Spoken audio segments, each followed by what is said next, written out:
Here's what you're going to need to perform the upgrade on your microphone.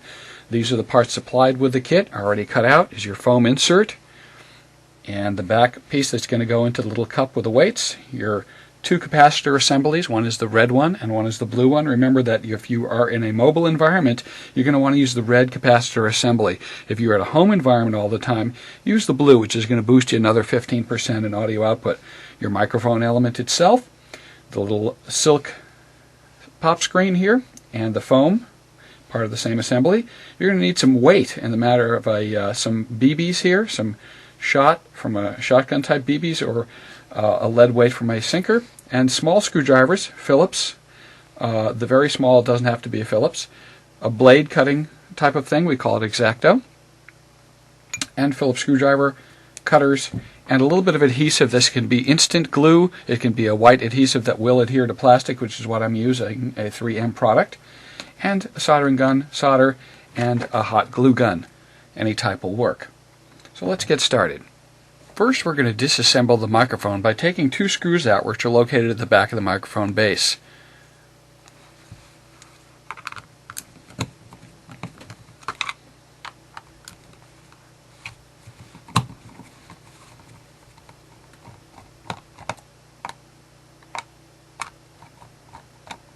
It's good to put these parts into a receptacle such that you don't lose anything. A small old plastic piece like this will work, something like that, where you can put the parts in. So as I disassemble the microphone, I put these parts into this plastic retainer. And be gentle because you're threading metal into plastic here. You won't have any problem really. First thing I do is take a little snipper and I snip out, if you're going to put the weight in, a small plastic nib that's located in the back of the little receptacle in the back over here. You'll notice it sort of sticks up. I just clip that out. It's going to go flying away from you there. And what I do first is, the first thing I do is I put some BBs into the back of the shell. And how many do you put in here? This is the first layer of them you're going to put in. You'll notice that there's little sort of divisions in the bottom of there. You don't want more than about 20 BBs, so there's no more than 2 or 3 BBs in each one of these little plastic divisions inside the back of the shell. That way when we put hot glue over, it's going to cement those right down into where they need to go, and we won't have any loose shaking around. It's very important that we're not going to have any loose shaking around. So since this has to dry, we're going to go ahead and do this process first. And the first thing I do is take my hot glue gun and I completely cover the BBs with a layer of hot glue. And for me, that seems to be about 4 squeezes on the trigger on a standard size hot glue gun.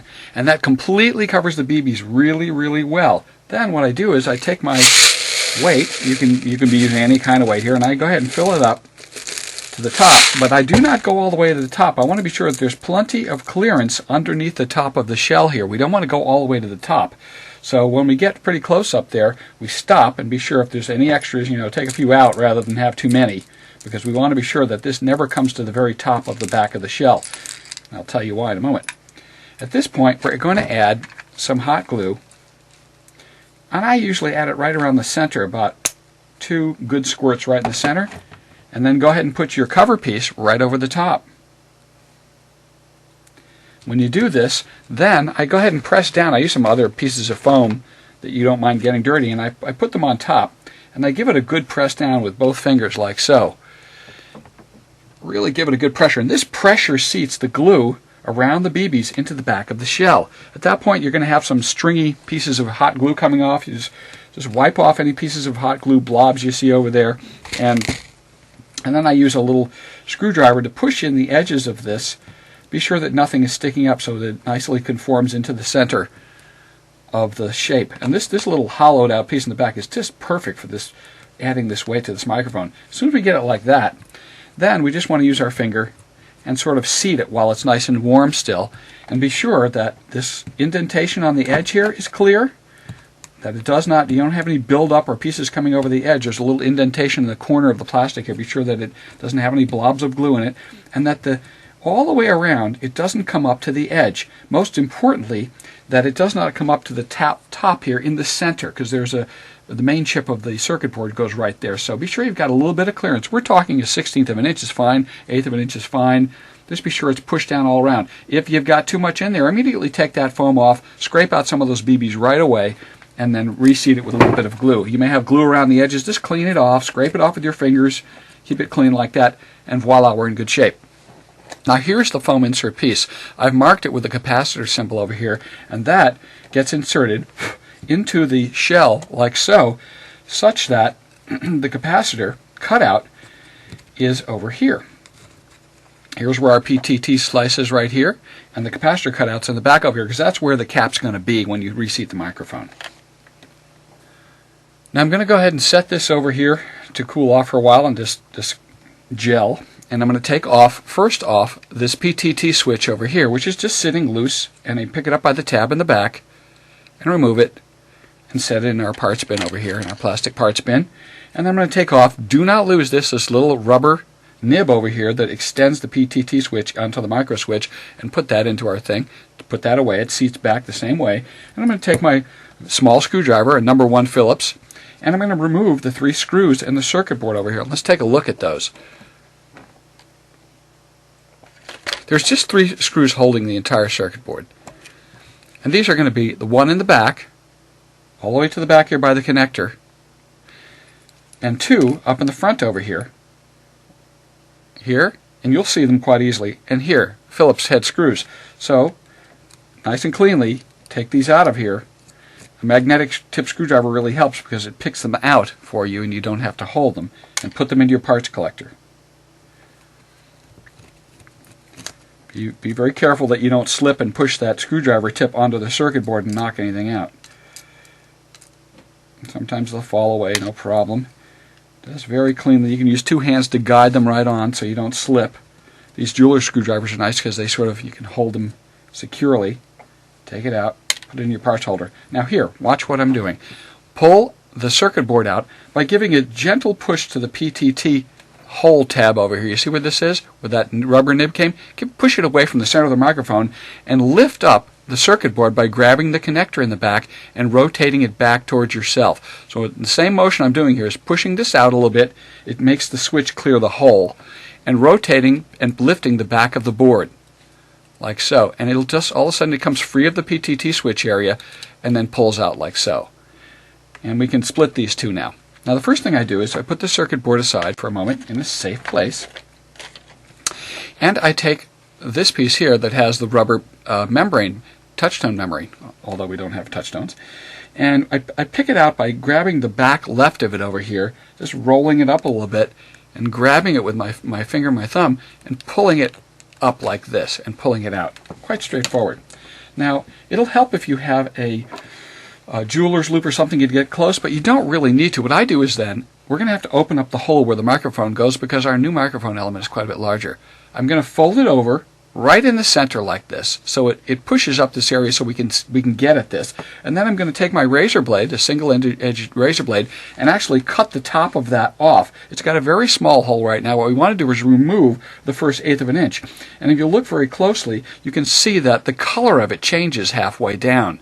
So that's where you want to make your cut, halfway down on this vertical tube over here, your first cut. So what I do is I go ahead and take it like this, and I very safely and slowly saw it, sort of, I went out of the frame there. I take it off by just sawing back on it with the blade, like so, until it reaches the other side. And be very careful when you do get to that point, you don't cut into your other pieces of the membrane over here, the silicone membrane. As soon as it's almost off, you don't have to cut it all the way off, grab it, just give it a twist, and it'll come right off. Then what I do is I take my X-Acto blade. If sometimes there's some remnant material around the hole, if you've cut it deep enough, down enough that way, you won't have any remnants. But if you cut it about halfway up, which I do a lot of the time, there'll be a little bit of very small debris, of silicone debris in the hole, because you want it to be fully open, so it's fully open like so. So if you need to, take the X-Acto and carefully clean out the hole a little bit so that it's clean. And be very careful when using the X-Acto not to cut into the edge and slice into one of these pieces over here, because your X-Acto blade could be new, it could be very sharp, and you don't want to slice into the edges. So just very carefully clean out the hole so it doesn't have any very small pieces of silicone, and it's the full diameter now. Alright, now I'm going to set this piece aside, the membrane, and remember, do not touch these black dots on here with your fingers because skin oil will decrease the efficiency of the electrical contact on these, so just try to hold it by the edges. And as well, you may get some of the strings of that hot glue get covered over this, or there might be some strings. Be sure that it doesn't have any loose strings of hot glue pulled over, so I'll just put this to the side. The next we're going to work on is our circuit board here. Now what our operation next is going to be to remove the old element. And the old element is easy to see on the other side, so you can go ahead and find where its pins come right through next to the main processor chip here. It's in this white area here. We're going to be removing the solder from these two places, and another cap, which I'll show you the close-up of there, on the bottom over here near the connector. It's a large brown one, and it's near the two round ones over here. And this is the coupling cap that we're going to go ahead and take off and replace. So remember, what we're doing here is to remove the solder from these two holes with your solder sucker. I don't believe solder braid is going to work to pull the solder out of here. You're going to have to use a real solder pullet or solder sucker. And the technique is to take the solder out of each hole separately. Do not heat them both up and try to pull them out at once, because we don't want to heat the board up too much. We have surface mount components right around this. We want to be sure not to pull those off. So the one that comes off most easily by mistake is the small brown one above it, between the pins and this main processor chip. So it's not the end of the world if you do pull it off up and pull it out by the solder sucker by accident, because it's a little bypass cap and you can function without it, but try not to get it removed. So I'm going to show you now that we get in really close. Heat each one of these pads separately, count to about 5 or 6 or 7 with a very fine tip soldering gun, and pull the solder out of them. So sometimes I'll sort of hold the board down with my solder pullet by pushing on top of the main chip for a second so that I can get that tip of the soldering iron exactly where I want it. And I only heat each one at a time. And as soon as I see that solder flowing, I can get my solder pullet on it and pull out the solder. Again, I leave a few seconds for that board to cool off, and then I'm going to be able to do the other one. Again, I hold the board down for a second with my solder pullet on that chip. I get my soldering gun on that and get it nice and loose, not overheated, and pull it out, and you'll get a nice clean pull. Now, the other thing we're going to pull off is this capacitor. And a good technique that I've developed to do that is to put a little bit of solder on the solder tip of your soldering iron, just so you have a little heat conductivity, and we're going to lay it right across. Sometimes the element will just drop out of the board. Sometimes you can just gently push it with the tip of a small screwdriver or a small drill bit and just push on the pins and it'll pop right out. And you can set that to the side. But I go ahead and put the tip of the soldering gun across, on top of, lay it down on top of both ends of the capacitor at the same time. So I'm heating both sides of that capacitor at the same time. Count to about 3 or 4. 1, 2, 3, 4. And as soon as it melts, just pull it off to the side and it will get pulled right off of the board. So as long as you're pulling it to the edge of the board, you're not pulling it towards any of the other components. And it doesn't matter if it adheres to the tip you want it to. So it just pulls right off the board. And right then, I can pull that cap over to the side, and I can take a little bit of solder and add a little bit of solder to those two pads that you just removed the cap from. Add a little bit of solder to those because you're going to want to go ahead and tack solder the new capacitor assembly on there. Now at this point, let's take a look at our next move. We have our old element, looks very similar to the new element in color and shape, because I wanted to provide you with a cap that fits, an element that fits right in there. And so the deal is, though, this is a custom-made element for exactly these specifications, but it has about 4 times the audio output and a better curve to it. So now I'm going to flip the board over, and you're going to notice that the holes on the place where the microphone goes are offset. They're not in the center of the marking on the board. Well, that's a good guide for you, because neither are the ones on the microphone. The pins on the microphone element are offset as well. So you'll know that how those fit in there. And the way that I tack this on here, I want to tack it on because I need to put the element in there and then flip the board over so we can resolder it, is I take just a little bit of white glue and I use about 1/4 of a drop just on the other side, as far as I can get from the pins where it'll still touch the element, just the teeniest little bit. Now you can use a small piece of tape maybe. I would suggest the glue, though. That tends to work best. And then when I put the microphone element in, the pins fit right into the holes. This is an exact fit, custom made for your microphone here. Now what we want to be sure is that we don't get any of that wet glue underneath the pins, because it'll conduct.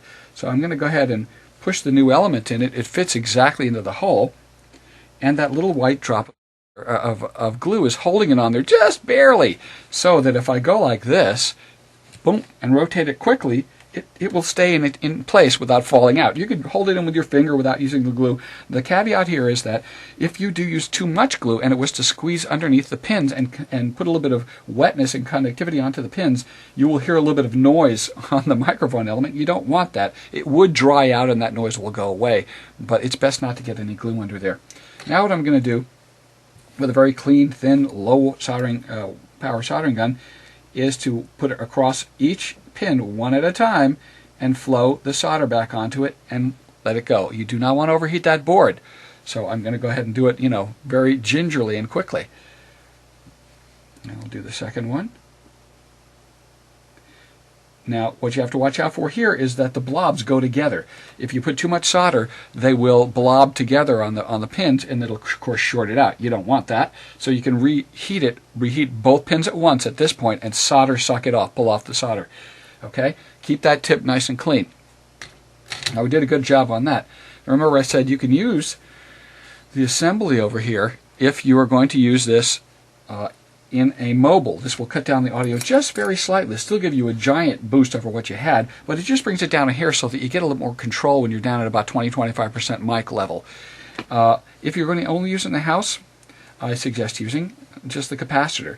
Now the capacitor has a white band on one side of it, and I've pre-cut and adjusted the legs so that they'll perfectly fit onto the place on the board for you. And the legs are also bent in the direction that makes sense for putting it on the board with the right polarity. So what I'm going to do is go ahead and lay it on those two pins with one hand, right where those two pins fit right onto the board, and then go ahead and solder it. You'll see they fit exactly right in the right place over there. And I'm going to go ahead and do that. I won't be able to hold it in a way that you can see too well here. I'll do it reverse using my left hand to solder here, but I'm going to go ahead and hold it in place. You just hold it and lean it against that cap there, and go ahead and tack one of the legs on. And this is not the final soldering job, so don't worry. Just tack the other leg on, and be sure that they've got a good little bit of solder so they're making an electrical connection. Now, at this point, you're ready to test the microphone and see if your work was correct. So what I'm going to do is go ahead and lift up the board and take my microphone connector and look where the pin is so it goes in correctly. You'll see the LEDs come on, lit up, and I'm just going to press the PTT switch like this, and all of a sudden, well, there we go. 1, 2, 3, 4, 5, 4, 3, 2, 1. Of course, I'm looking at service mode. I'm pressing in the PTT and speaking into the front of the microphone. 1, 2, 2, 2, like so. And you'll see the red transmit light come on there. 2, 2, 2, 2, 2, 2. Yeah, okay, there we go. So we know that the basic electronics works right now. Deviation looks good. I'm going to pull the connector back out. And now, what I'm going to do is I'm going to take the hot glue gun and just put a very slight dab of glue right between this capacitor, the circular capacitor, and the little cap next to it. Just about a drop. And as soon as I put that little drop in there, it's going to anchor this capacitor, the round one, onto that little cap next to it. And what you're looking for a perfect fit here is that this round capacitor isn't exactly vertical or perpendicular to the board, but slightly pushed towards the center. That brings it away from the edge of the mic shell hair, and that's what you'd prefer. Don't worry, with the small leads it has, it's not a problem. What I do once I'm sure that it's anchored on there with a little hot glue is I go ahead and reflow those connections down there with just a little more solder. And that makes sure that the legs are relaxed, they're not under pressure when they're being soldered there, and that it's a good clean solder. At that point, I give it a quick test again. Put in my mic connector on the bottom. 2, 2, 2, and it's certainly working. 1, 2, 2, 2, 2. Okay. So now we're looking good. We're ready for reassembly, but we have one more step. We want to increase the diameter of the opening on the microphone. Very small diameters of holes can actually roll off the base a little bit, and we want to be sure we don't even get into that area, so we're going to open it up just a little bit. And I've picked a very small drill bit over here. We're going to use the hand twist method to install this. That means we're not going to use a drill. And this bit over here, you can use 5/64, you can use 16th. But go ahead and just put it into the microphone hole over here. You'll see the hole where the audio comes in, right where the microphone seats, right next to one of the LED bezels there. Put it right into the hole. You can see where it is from the front, and seat it in there like so. Just give it a half a twist. At that point, I take a little pair of pliers and I go ahead and grab it, and I just rotate the shell. It's easier than doing it by hand, or the old twist drill technique here. And as soon as we get all the way through, you'll feel it clear, and then you can just take your hand and go ahead and rotate it a few times like so, spin it, and I even move it around a little bit. I just move it a little bit to clear off the little debris around the edges. Give it a nice spin. Then blow some air through it, just with your mouth, blow some air through it, and take a look from the front. Is the hole clean? It looks very clean. If it's not perfectly clean, you can take your little blade and do a little bit of clean out on it, and just be sure that you go around the edge nice and smoothly, and then blow it out like that. Now, we're going to take our small silk piece and we're going to put it over the hole.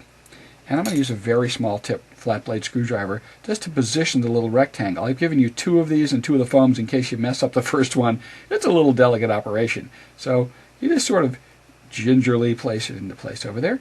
And what I use is, I simply use a white glue. This is a 3M product that will adhere to plastic. You can use the instant glue, which is a little more difficult, but there is even any type of adherent will work on this. And I hold it in place first with a small screwdriver, and then I put very small dabs of the glue around the periphery edge of the silk, very much, 1/8 of a drop type of thing, right around the edges.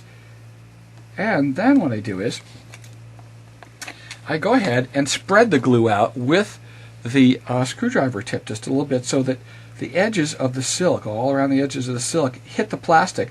So you don't need to go all the way around, but you need to hit, a good amount of it. I'd say 75% of it would be nice if you could go ahead and tack down around the edges and just spread that glue out. Don't worry about it getting it a little bit here or there. But what we're trying to do is just hold this thing in place. And also what this glue will do is allow us to tack the foam, to hold the foam in place over it. So as soon as you've got it pretty much in there, and you notice that it's fairly flat, you don't want to wick that glue in towards the center where the hole is, because you don't want to glue where that hole is. And then I just take my foam piece, like so, and I lay it right over it so that the edges of it are touching the glue, and I give it a little press with my finger. Now at this point, it popped out that time, it's no big deal.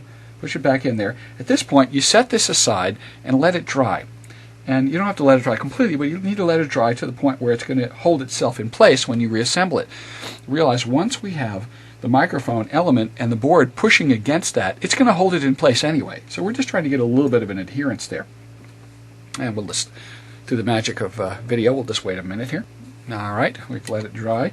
And now what we want to do is put the silicone back on top of the board where it fits perfectly. Now remember to look for any debris on top of either surface. You don't want to touch these contacts here with your fingers, the gold contacts, those are all the contacts for the switches, or these black pieces. It's not a major problem if you do, it's better if you don't. So blow a little air on it and clean it off. Be sure there's none of that hot glue gun strings on it, and fit the microphone itself right there, that you can see, right into the hole on the silicone membrane over here. It only fits one way, so you can't go wrong. Just fit it. There we go. Perfect.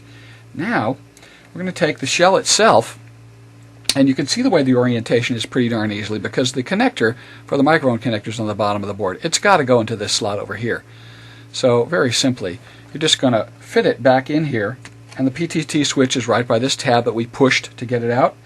And in the back especially, there's the 2 screw mounts by the connector over here fit in these indentations on the board. Look at it, it's falling in of its own cord. And then just push in the back and push in the front at the same time, and you'll hear a small click as that PTT button seats again. If it does not want to seat, it's going to be because one of the silicone membrane buttons is folded over in the hole. So go around to the front, and if you see that happening because it won't go in there, just move it with a screwdriver a little bit and pop, it'll come through the hole. And then you push on the board gently, and bam, it'll go right in there. And I'm going to go ahead and dump out our pieces from our little retainer over there.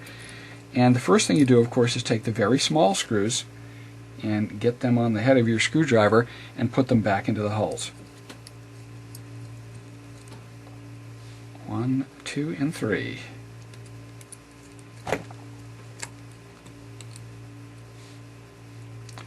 good to have a well-magnetized screwdriver to do this.